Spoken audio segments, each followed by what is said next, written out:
LED lampalarından bəzən bir qorxu yaranır insanlarda ki, bu süni işıqdır, bəzən ağ işıq da deyilir. Müəyyən bir tezlikdə olan işığı duyuruq və bu da 25-30 Hz-dən yüksək işıqlarda ümumiyyətlə bizim gözümüzü yormamaq funksiyasına gətirib çıxardır. Nə qədər işığın tezliyi yüksək olarsa, o qədər bizim gözümüz az yorular. Əvvəlki LED işıqlar yalnız ağ işıq olurdu.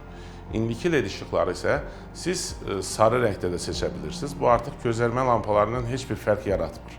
O nöqteyə nəzərdən də əlbəttə ki, belə işıqdan istifadə etmək, adi közərmə lampası hansı ki, maksimum 50 Hz tezliyi ilə məhdudlaşır onun işıqlanması, ona görə daha qənaət bəxşdir. Həmçinin də gözlərin yorulmasının qarşısını alır. Tutalım ki, götürək 60 V'lıq lampa və 15 V'lıq LED lampasını götürsəniz, onun işıqlanması həmin 60 V'lıq lampadan daha yüksək olacaq.